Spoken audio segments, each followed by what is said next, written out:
Perfect timing, Alan. Green flag waved at the tail end of the field. We're about to get this JMT Monoposto race underway. Over 15 minutes. Jason Timms on pole position. Craig Curran alongside. The lights go out and it's a great start from Craig Curran. A very poor start from Dan Levy. A fabulous start from George Fowler, car number 28, picking his way up through the order. But as they head up towards Paddock Hill Bend for the first time, it is going to be Craig Curran that leads the race at this stage.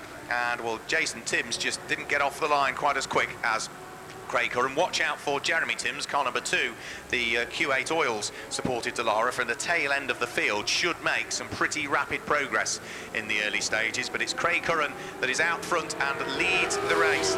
Jason Timms there in second place. We're side by side for third and fourth as Andrew Gordon-Colebrook comes under pressure from the Jedi of Dan Levy. Dan's able to squeeze his way through and up the inside, so number 17 up to third place, number 71 down to fourth. A big spin for Andrew Gauntlet in the middle of the pack, who has kept the engine running, and his motorcycle-engined Dallara is able to continue in the race. The orange machine, it's tumbled down towards the tail end of the field as we've had a swap for the lead of the race. Jason Timms on the run towards Paddock Hill Bend goes through and takes the lead of the race from the fast-starting Craig Curran.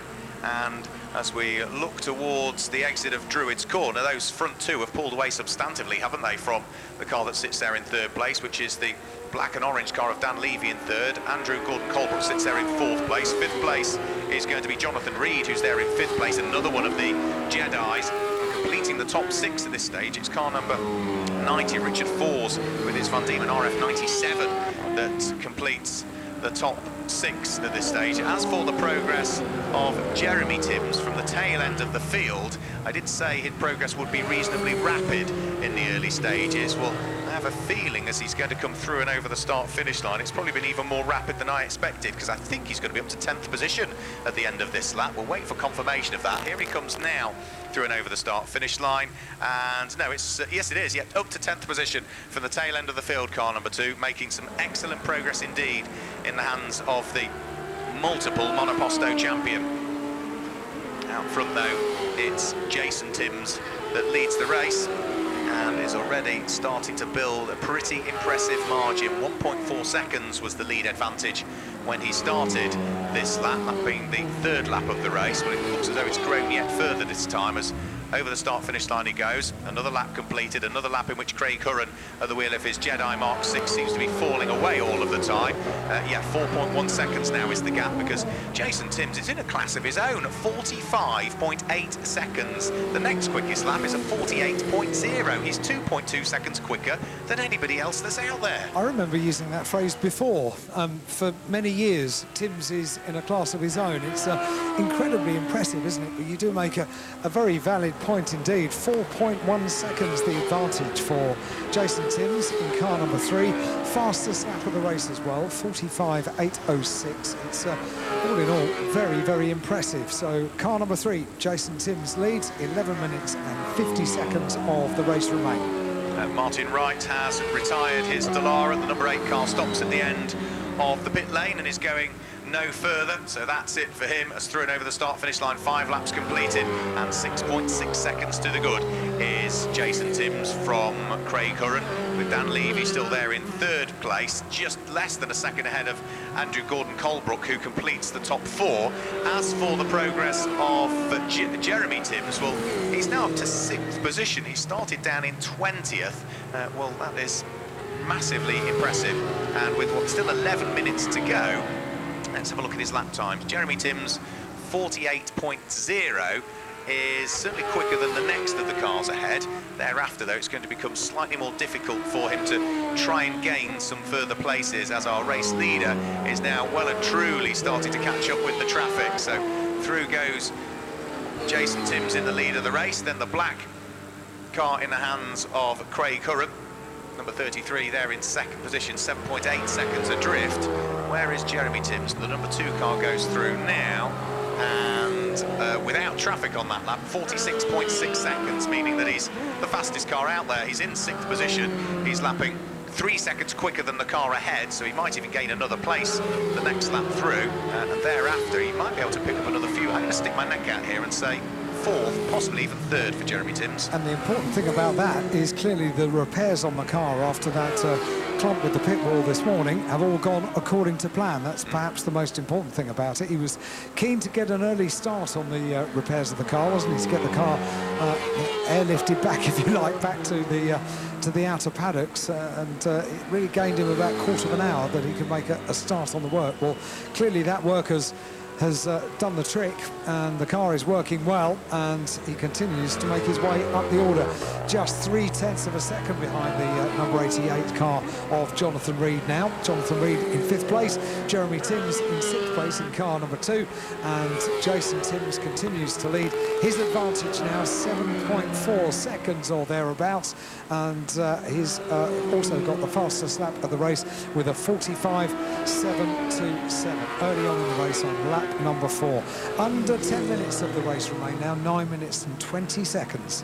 Some good squabbles going on further down through the order, not least of which is Andrew Gauntlet, who has been having a good little fight with, I think it's the number 55 car of William Thorling that he'd been doing battle with, as our overall race leader is now just turning his way out of Graham Hill Bend with this big advantage that he's got. Andrew Gauntlet gets very sideways, actually, at the wheel of his orange machine coming out of Graham Hill Bend. I thought for a second he was going to spin on the way out of the corner, but he gathered up the moment. He's already had one spin on the first lap of the race, which is what dropped him all the way down through the order. He lined up 5th on the grid and is now circulating in 12th following his lap 1 woes, as through and over the start-finish line comes number 3, Jason Timms, our race leader. 8 laps now completed. The lead advantage between himself and number 33, Craig Curran, has just continually grown all of the time. Look at the fight, though, that's going on for 3rd and 4th place. Dan Levy under intense pressure from number 71, which is Andrew Gordon Colebrook, that sits behind. So the 2 black cars, but with Dan Levy's having subtly more orange flashes to it in 3rd place, under great pressure from the car behind, who again closes up on the run up Halewood Hill. And if they slow each other up, don't rule out the fact that they're both going to get caught before too much longer by the man from the tail end of the field, Jeremy Timms, who is now up into 5th position and still lapping in the 46s. He's still the quickest car out there. And going very well indeed as well as he turns his way out of Graham Hill Bend. But you're right, that's a great battle, isn't it, for the final podium position. Race leader has completed now 9 laps in the book, and we wait to see what the gap is between himself and the 2nd place car of Craig Curran, who comes up towards the line and crosses the line now. 12.6 seconds, unbelievable advantage has Jason Timms at the front of the field, heading up towards Graham Hill Bend now, and through Graham Hill Bend up towards Tees, the left-hander, into McLaren. Jason Timms is really controlling this race beautifully, isn't it?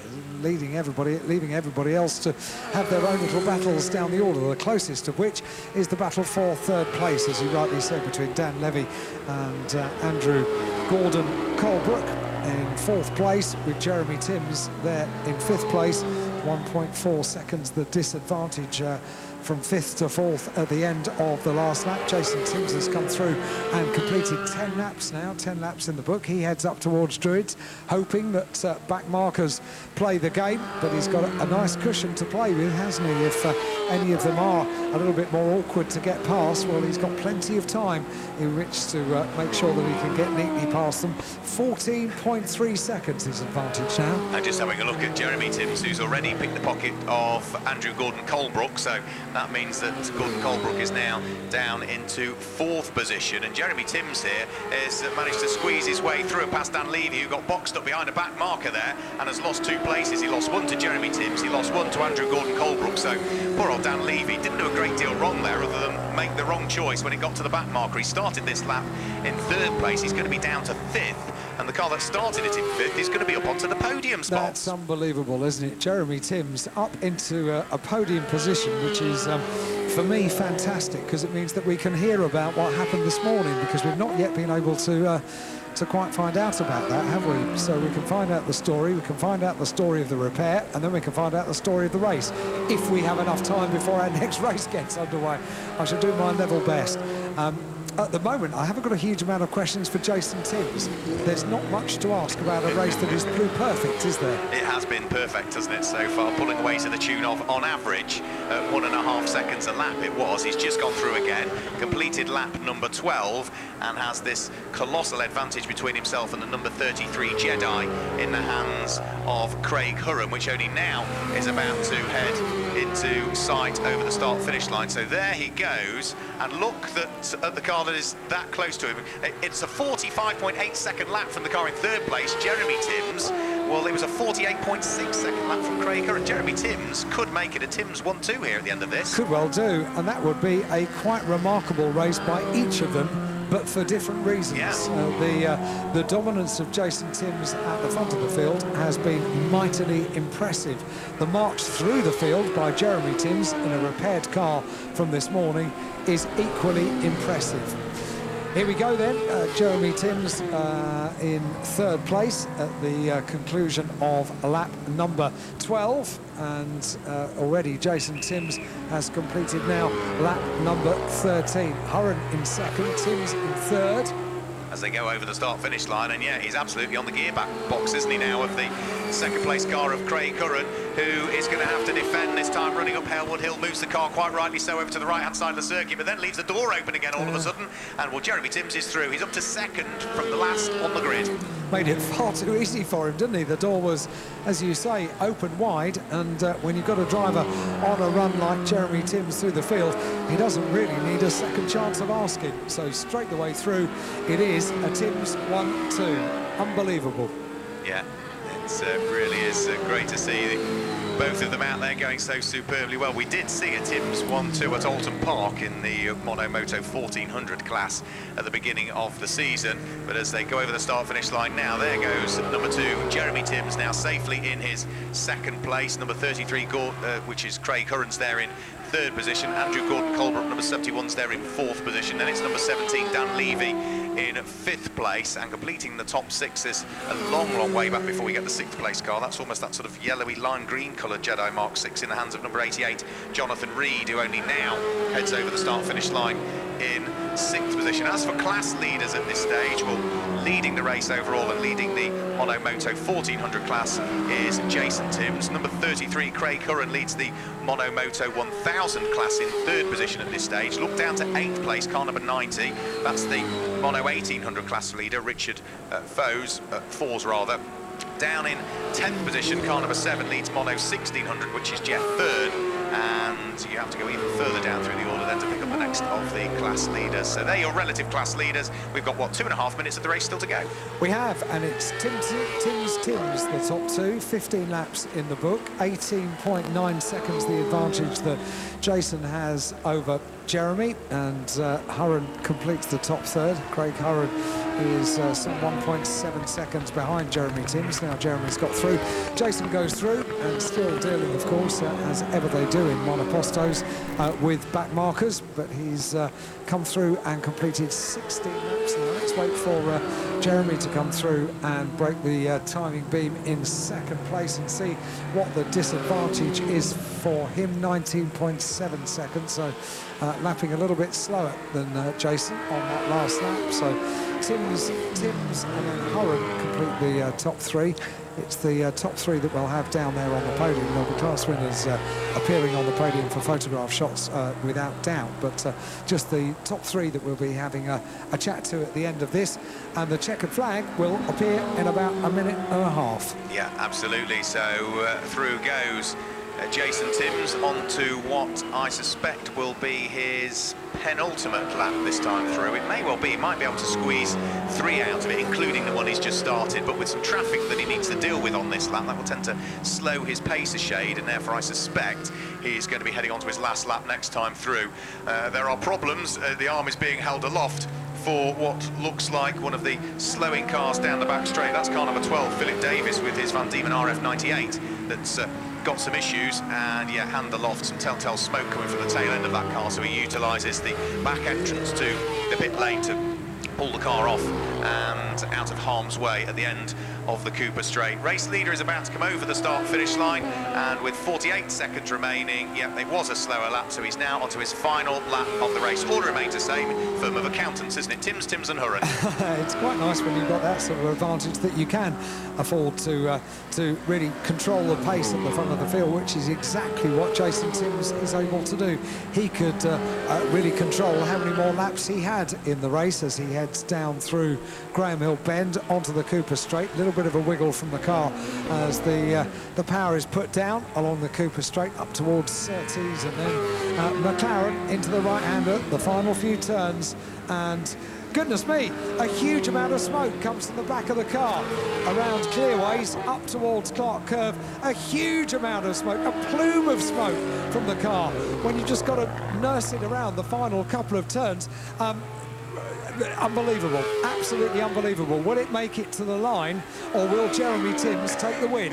We'll find out. Jeremy Timms is there. Jason Timms is coasting towards the line, but hasn't got enough momentum, so it is going to be Jeremy Timms from the tail end of the field that comes through and takes the win, and Jason Timms will finish in second position. But what a twist of fate. All he needed to do was just keep things neat and tidy. He did that. The car thought otherwise, though, and the Suzuki engine, I think, cried enough towards the end there. He will finish on the podium. He perhaps might be a little relieved, but also disappointed, and I suspect there might be a bit of work being done on that car this evening. I'm not sure he will make it to the podium, because I'm not sure the car's going to make it around the final lap, and it's going to be a trudge back to pit lane, isn't it? He stopped. Has he stopped? He stopped just down there. Well, I'm very pleased about that, because we need to find out the... So I have got questions to ask of Jason now. You most certainly have, yeah. So let's just guide you through the results. It was Jeremy Timms who, from the tail end of the field, only led literally the final 10 yards of that race, but he claims victory. Poor old Jason Timms will be gutted with that one, finishing in second position with that engine woe, literally just heading round through Surtees and up towards McLaren, when all of a sudden lots and lots of smoke came from the tail end of the car, and I think the Suzuki engine cried enough. Third was number 33, which was Craig Hurren. Fourth was number 71, which is Andrew Gordon-Colebrook. Fifth place was number 17, Dan Levy. Sixth position was number 88, which was the car in the hands of Jonathan Reed. And seventh place was number 9, which was Peter Legge. In eighth position, number 90, that is Richard Fors. Ninth place is number 28, which was George Fowler. And completing the top 10 was number 7, Jeff Fern. 11th place was number 55, William Thorling. Andrew Gauntlet was in 12th place, number 20.